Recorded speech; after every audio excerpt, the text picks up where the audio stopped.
Actually, I want to ask you about fasting for women, Uh-huh. especially. How do you feel about fasting? Yeah, I don't advocate it usually for women. I think possibly for some people it can work to do like 1 day a week, maybe. And I mean, personally, I do kind of intermittent fasting, so I don't really, yeah, I probably have at least 12 hours where, I don't have any food or drink, or maybe just water in that time. And like I said, I don't really eat my first meal till like midday. So yeah, you could say that I practice intermittent fasting.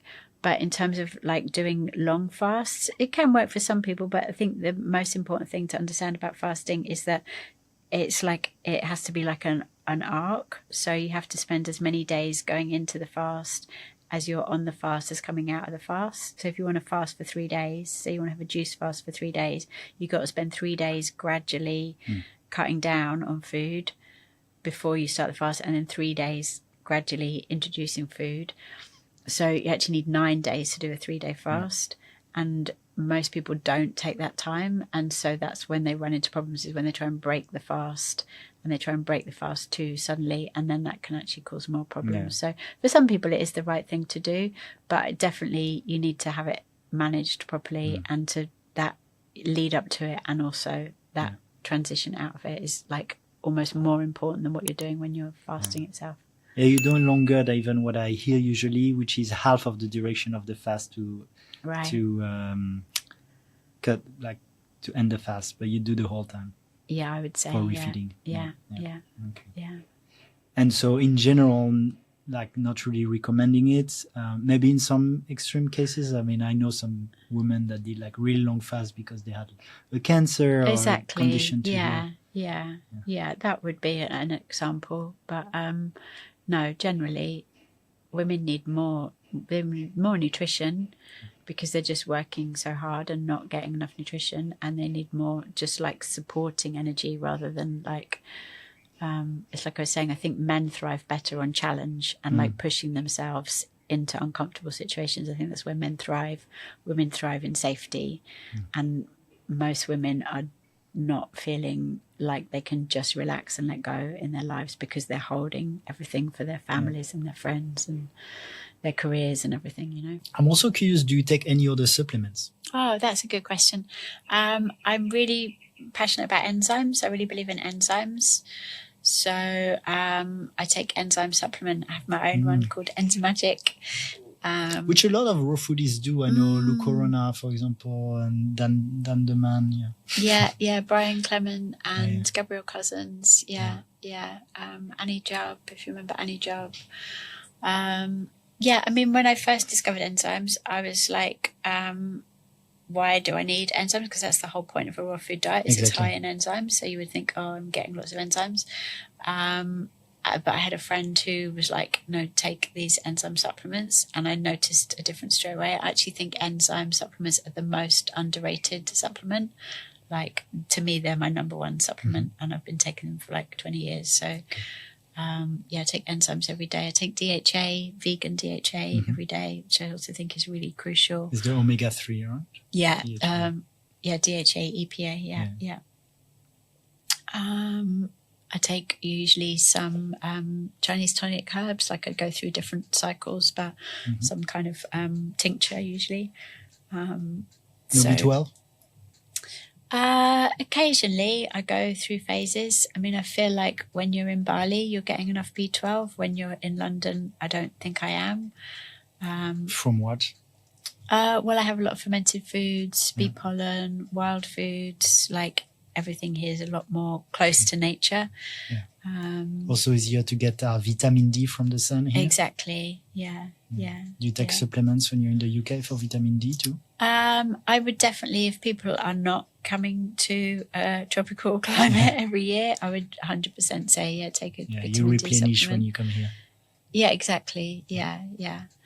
And I do like to, have my skin out as much as possible. So, even in the UK, when it's not that warm, I'll still try and have my skin, and I'll work outside as much as possible. I try and not be inside as much as possible.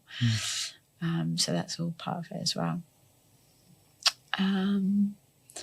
Yeah, sometimes I take a multivit, but it's not like a daily thing. Yeah.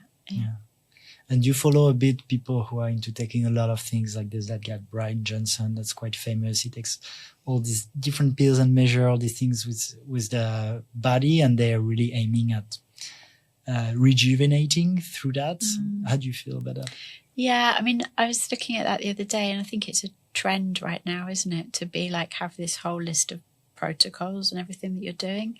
But I think, like you were saying, it's really nature has the intelligence. So it's really simple things like, you know, being in community, getting enough sleep,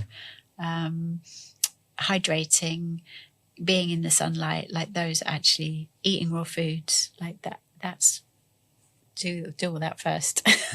Yeah. I feel aligned with that. Yeah.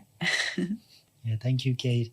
And I'm going to ask you a question, which in my culture from France, it's actually rude to ask a woman their age, to ask a woman their age. But I feel in the context of a podcast on raw foods, people come on the podcast, and of course, in the back of their mind, they're like, oh, it's a judgment, right? Yeah, they come with that mind. Okay, do I want to listen to that person? Like, how are they doing? How do they look? How strong are they? And all this. So if you want to share, how old are you now? Actually, when raw foods first started trending, so when the first book came out in like 2002, the most Googled things about me were how old is Kate Magic age, and Kate Magic date of birth, and then Kate Magic shop or Kate Magic books came out below. So that's when I was like, oh, I could like capitalize on this. And there was one year when I decided to take bets, and people would ask me how old I was, and I was like, if you can guess right, but I actually made loads of money that year because no one ever guessed. Because I'm doing my job right, because as a podcast host, I'm meant to ask the question that also people will have while they watch. So I'm on point here. Christiane Northrup, she says she's an ageless soul. So I've stolen that line from her. I like that line. I'm an ageless soul. Because I think I could tell you a number, but I don't really identify with that number. My physical body feels much younger than that number, and my spiritual body feels much older than that number. I feel like I'm thousands of years old, and I feel like my body is maybe like that of a 25-year-old maybe. So the number that I could come out, I don't really identify with that number. Yeah, because also then it like brings back that whole condition. It does. And like you say, it's unconscious. We just do. We all do it. We suddenly make a judgment about someone once we hear a number. So no, I'm planning to live past 100. So I was going to ask you exactly how long do you think you and we can live? It's a whole different time frame then, isn't it? Because I say that to my kids all the time. It's like, for our parents, they were expected to retire at 60 and not really do much beyond that. So you had to fit in everything before you were 60. But I'm going to live to 120. So, you've got this whole expanded time frame. So what 30 or 40 or 50 or 60 is to people like us is so different to what it was to our parents. Yeah, when I interviewed Lou Corona, I think he's 74 now. Brilliant. Here in Bali? No, it was online. Right. I asked him, how long do you think he can live? And he was saying, I'm just getting started, 300, 400. So we'll see. Yeah. Why not? Why not? Yeah.